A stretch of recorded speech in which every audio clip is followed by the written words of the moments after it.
Hello, welcome to Folkvang Studios, or also Chaos Rift Entertainment.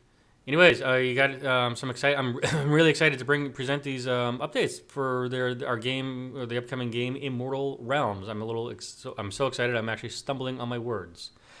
Anyways, yeah, I've been gone for a little while again. Sorry about that. There's been I've dead quiet. It's not because I don't love y'all. It's mostly because I have, for the last month and a half, almost 2 months, I have been moving and relocating to a new house, selling my old house and just renting a new one. Land House ownership just absolutely is terrible. It's just high maintenance and just making it rain to somebody else's pockets. I want to make it rain to at least my bank account for a little while, so I can go on vacation for once in 10 years. So yeah, yesterday I was gonna actually make this video, but I was pleasantly surprised. My friend actually approached me with the problem that they're having on.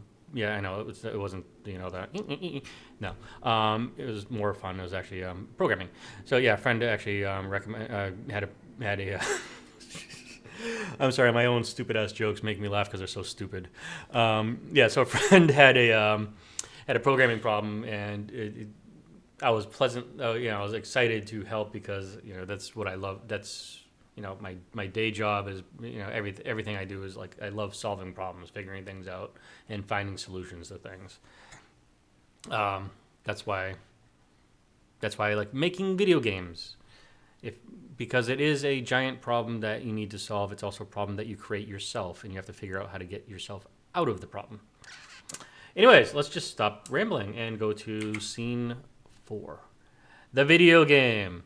Yes, this is Immortal Realm, and I am really excited about this game because, okay, so this is a new scene.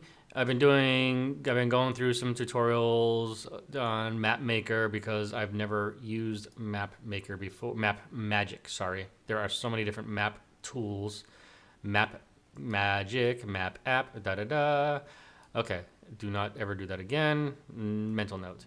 Okay, so basically we got like a big giant map, or the terrain. It's relatively flat, just kind of like rolling, nice rolling hills.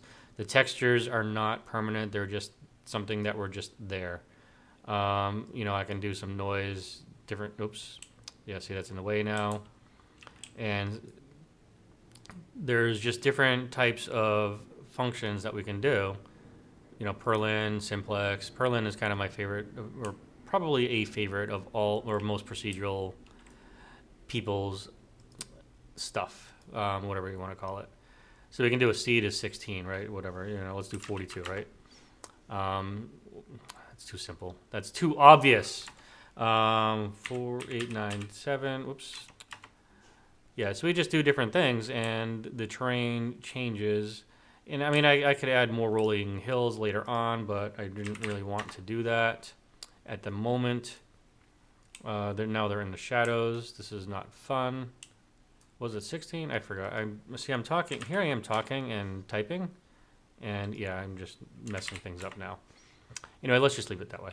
And then I forget what I was doing. Right, story of my life.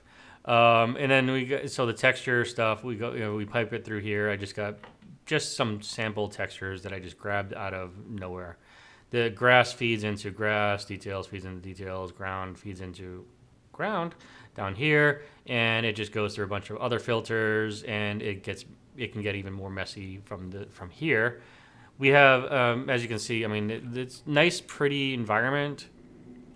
We got different grasses, different. Actually, one real grass, which is this. This is from Speed Tree. Yes, it was a very expensive to buy. This clump of weird looking grass, and basically it just kind of goes by the color. So let's do something actually smart, right? Save that, and let's say I want it just on green stuff, right? So I just do that, and now the grass kind of doesn't bleed in much further. It just goes to more greener stuff.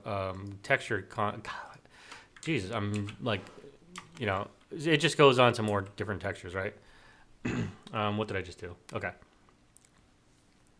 The color of the texture denotes where the grass goes. Duh. All right, that's map magic. I already, where was it? The vegetation engine is what we're using for basically the environment.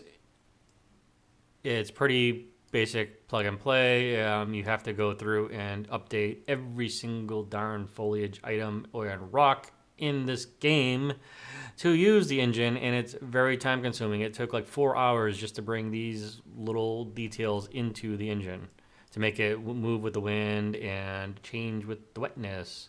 We are going to make it really moist, right? And it gradually, everything gradually becomes more wet and slimy and slippery. And here we go. We got full on torrential downpour kind of season. So if it's raining out and everything, we get that.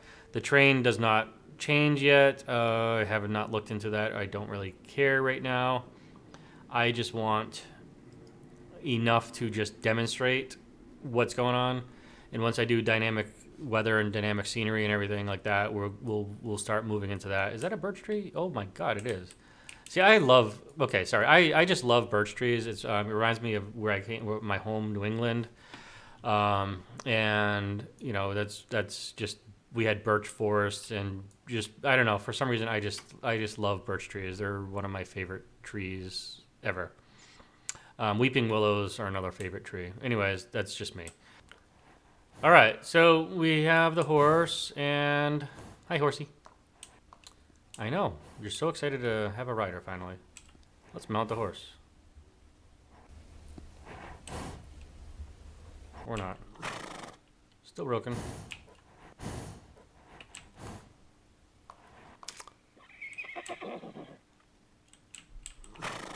Okay.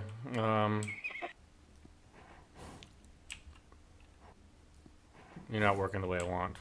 Here we go. Sorry about that. I have to get closer to the horse in order to make this work. Here we go. All right, there we go. She is in the saddle. She is nicely on the. Oh, look, a wizard's tower. Okay. You know, we have all the clicky sounds of the horse riding. Now, the game is probably running at like 10 frames per second or something ridiculously low. It's not optimized. There is a lot more to do with this game. This is just a test to see about the level working, right? That's all I wanted to do, just to see if it would work. You know, that's the thing of game design. We get the game, it runs subpar for a little while, and then we fix it up. All right, that was kind of fun. All right, anyways, done. So, anyways, hi, I'm back. Yes. Anyways, that's about it for this round. I mean, I know it wasn't a lot to look at, but just adjusting the map and everything.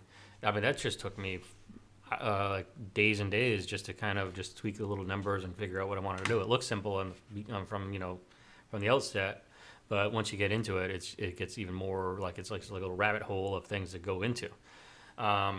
And yeah, so this is probably going to be a 5-something year project. By the end of 2021, I will probably open up Kickstarter and investors, and we'll try to raise up $5-10 million to start making this project happen.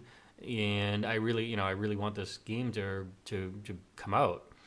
Even though it's going to be a small little indie game, but it'll be a role playing adventure. And that's kind of a wrap. Anyways, thank you for your attention if you've gotten this far in the video. I appreciate your dedication, and I hope to see you next time. Thank you. Or, I hope you see me next time, because I really can't see you. That would be kind of creepy if I was watching you while you're watching me in the video, because cameras, this is pre-recorded. Anyways, inception that.